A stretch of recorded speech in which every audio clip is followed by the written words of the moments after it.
How awesome would it be to save hours when it comes to shot matching? The technique that I'm about to share with you, I do not know a single professional colorist that doesn't use this technique. So get pumped about that. And if you want me to keep giving away free game, then do me a favor, smash the like button, subscribe to the channel, and let's roll the intro.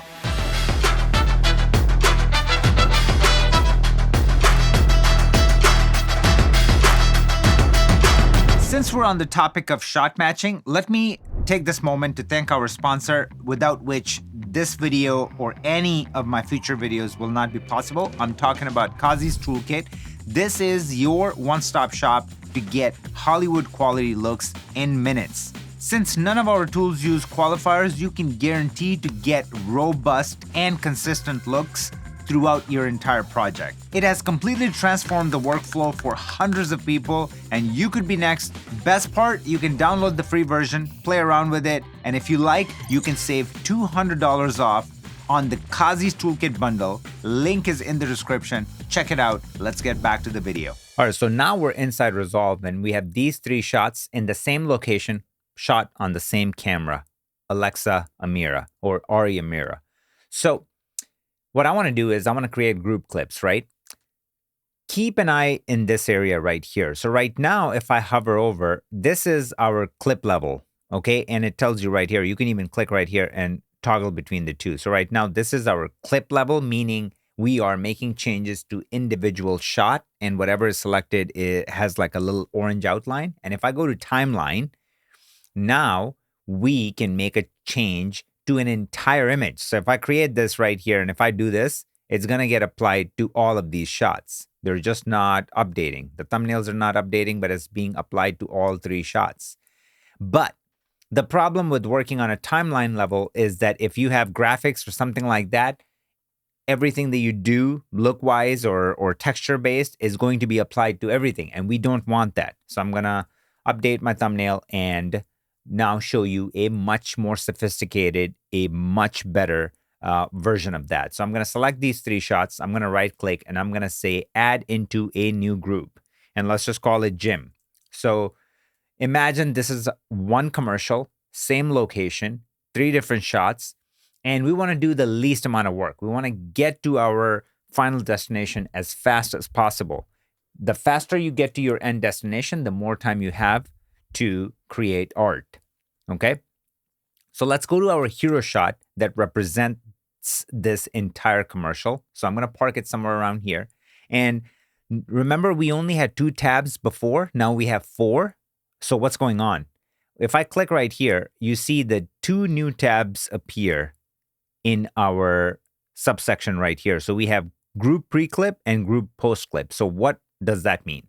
So if I click on group pre-clip and the outline changes from orange to yellow. If I go back here, I have this orange outline, and then if I go to post-clip, it's yellow again. So that's basically a distinction as well. So if you go here, your timeline is always going to be blue, your group clips are going to be yellow, and then your clip is going to be in orange. So that's just one more indication. If you're confused and can't figure out where you're at, like memorize these colors. What you want to do in your pre-clip, think about it from a perspective of like when you're shooting something in camera, and in the digital sense, it is captured on a sensor. So keeping that in mind, what we want to use our pre-clip for is for our IDT, our input device transform, and our noise reduction node. So we want to do that part basically as our image came clean from the camera, okay? So I'm going to go ahead and apply this IDT, and I'm going to select Alexa because they're all shot from the same camera, and I'm going to do DaVinci Wide Gamut. I love working in DaVinci Wide Gamut, and look what's happening. It is being reflected on all 3 shots. So now instead of applying this 3 times, I only had to do it once. So now you can start connecting the dots and see how much time this process can save us. Now I can create a new node, and here I can just apply noise reduction. So I can just drop that on, okay? And we can just crank this to something like this, and that should start doing a pretty good job if I punch in, as you can see. So it's doing a really good job. And I can just like, for now, leave it there. Another thing that I personally like to do is I like to just break the gang and bring this up to around 6-ish. And then that gives me a very, very clean image. So we can see that. Again, the best part, it is being applied to all 3 shots. So I didn't have to do it manually. So look at this. It is doing an excellent job. So I can just like leave that there. Now I'm going to go to my clip level. So anything that we're going to do to balance our shot is going to take place here. If we're going to create any power windows, it's going to take place here. If we're going to use any qualifiers, it's going to take place right here. We don't want to do it in a post group level. Why? Because this change is a blanket change. It is going to be applied across the board. Okay. And what I want to do on a post group level is a couple of different things. So I'm going to keep this grade extremely simple because the main focus of this tutorial is what's happening in this entire pipeline, and I want to keep my focus to that. So I'm just going to click right here, call it ODT, apply our color space transform, and then right here, I want to do DaVinci Wide Gamut because remember our output was set to DaVinci Wide Gamut. So input is going to be DaVinci Wide Gamut, and then we're going to export for Rec 709 Gamut 2.4, and then that's our perfect Rec 709 conversion. Once again, voila, it is applied to all the shots. Right now, we're working with 3 shots. When I'm working on a 40-minute episode for a show, I usually have 1,200 shots. So now do the math, how many steps we're saving here. And then what I'm going to do here, I'm just going to apply my DCTL. So I'm going to drop this on and I'm going to select QT charts. So what I want to do is I want to apply another DCTL here. It's going to be look DNA. And let's just call it look DNA. And then this one is going to be post QT charts. And in the look DNA, what I want to do is just a pretty base look. So let's just go to Kodak 2383. And for now, just like leave it as is. It's been applied to all 3 shots. Once again, it's just magic. We're cutting those by 3 times, right? Like every step that we save. So in my post QT chart, I'm going to turn on false color. And it's applied to all 3 shots. Why am I doing that? Because this makes my shot matching so freaking easy. And then I'm going to create a balance node. And I'm going to right click, go under my gamma, set this to linear. And linear is my go-to way to balance my shot. It's a lot more lifelike, as if you're making changes in camera.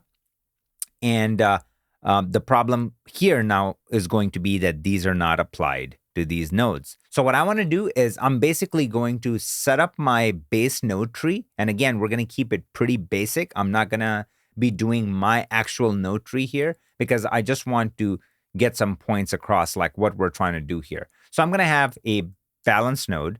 I'm going to have a vignette, a shape basically. And let's just say that these are the 2 that I'm going to use. So I can go to these 2 shots and I can middle click and apply the same to both of these shots. Now what I want to do is I want to go in my balance and I want to open my image up. It's super, super dark. I mean, you see like in our false color that we're living right here. That's too much. So what I want to do is I want to take my gain in our linear. Our gain becomes HDR palettes offset. And I want to take my gain and I want to lift it up. I want to crank it open, man. Like, I mean, how far do I want to go? Like, let's maybe. So what I want to do is maybe keep the image somewhere around here. I mean, we lifted that puppy up. Now what we can do is I can go here, turn this off, and oh my God, this looks amazing. So this looks really, really good. So what I can do is I can just grab these 3 and middle click and apply it and then actually see how close that matches. So let me turn this on and look at it. You know what? It's looking great because you see the background, how the entire background is green. Then the entire background is green, and then majority of the background is green. But the areas that are like darker makes the most sense because we're pretty close to the background here. We're close to the background here, but then this area is really far away, especially the angle. So the further away it's going to be from the lights, the darker it's going to be. So this actually makes sense. So like shot matching wise, we're spot on. We're looking really good. Okay. So that is looking good. Now I can go in my QT charts and I can start looking at my sat false color. Again, applying it to all three. So I can just look at where we at. So I'm looking at the skin tones. They're living right here. I'm looking at the skin tones and they are living right here. And I'm looking at the skin tones and they're living right here. Shot matching wise, we're looking really good. We might have hit a freaking lottery. Let's go to our skin tones. So we got a little bit of magenta. That's great. We got a little bit of magenta. That's great. And we got a little bit of magenta. And that's great. So for us, we got lucked out. Everything is matching perfectly. And this is excellent. We don't have to do anything else here. Obviously, like I said, for our vignettes, we can definitely create that. I'm going to go here now. Let's just create some shapes. So what I can do is go right here. And what I want to do is create a shape like this. Tilt it like that. Open it up like this.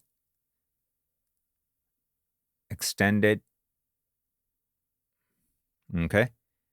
Invert it. Go in my gamma, pull it down like this. Go in my window. Soften it.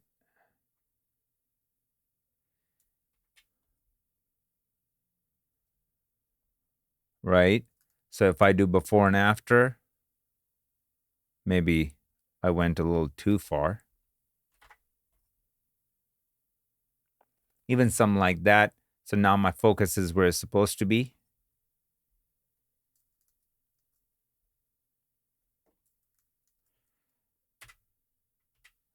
Open it up a little bit. Okay. All right. So I like that. I can leave it there. What about this one? Again, always just try to copy paste as much work as possible. So I just copy pasted that shape. And now obviously I have to like put it somewhere where it makes sense. So even if I do something like this, and if I do before and after, it's not bad. Like my focus is like really going where it's supposed to be. Let's copy paste it here as well.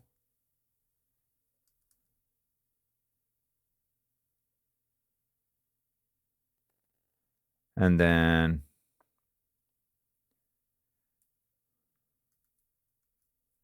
right, like it just does something. Like it's not bad, right? Like I mean, it's still kind of putting our focus, and we shaped it obviously based on this light, and then it's like helping us out a little bit. So not bad. We are good to go so far. So you guys saw like how many steps we saved ourselves, and now we can go ahead and have fun. So I can go in my look DNA now, and every change that we're going to make here is going to be universal, and we don't have to individually grade our shots. So let's just say that I want to have a lot of fun. So I'm going to go in here. I'm going to turn on my show curves, and now I can start like manipulating these, right? Like that. So I can just like really start going to create like maybe like a really, really fun look. Like I'm going to push it.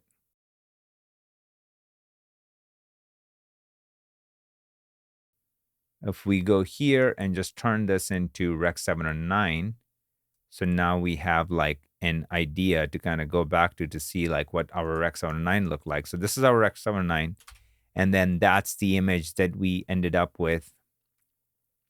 Like we put so much life into it, right? Like we just brought it out. We put so much life into it. Yeah, like, and we have like such nice film-like roll-offs up top.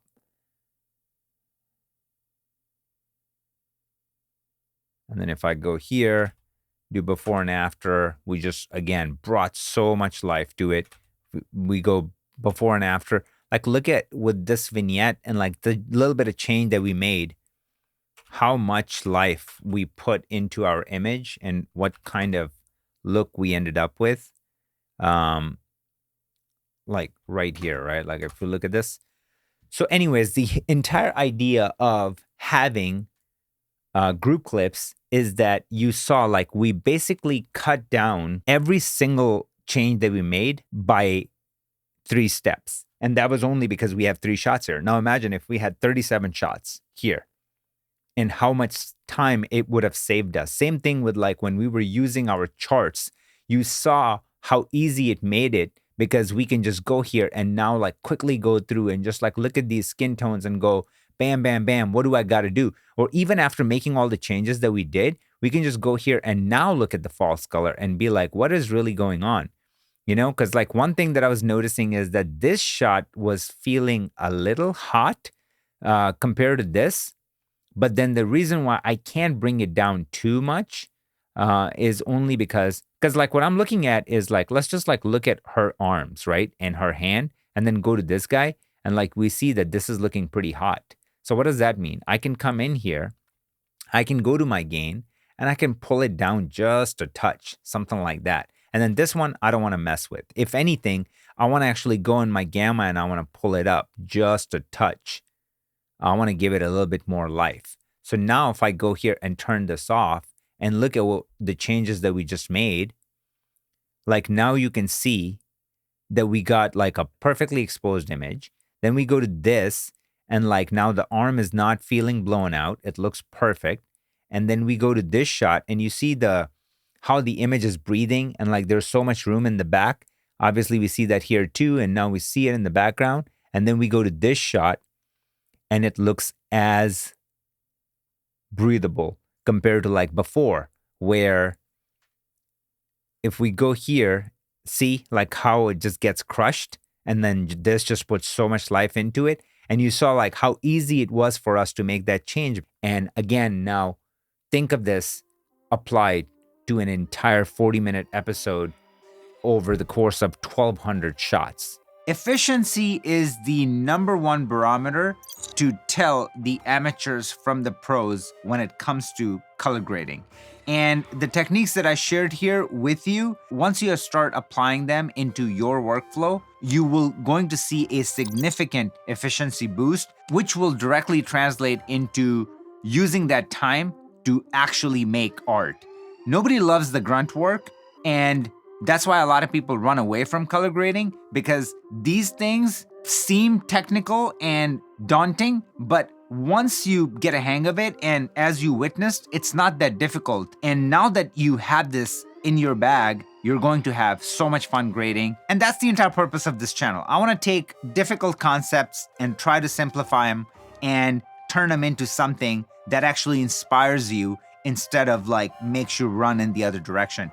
If you have any specific questions, let me know. Do not forget to download the free demo for the toolkit. Play around with it for as long as you want. And I promise you, once you try it, you can never go back. And on that note, if you enjoyed this video, do me a favor, smash the like button, subscribe to the channel, and I'll see you guys in the next video. Peace, fam.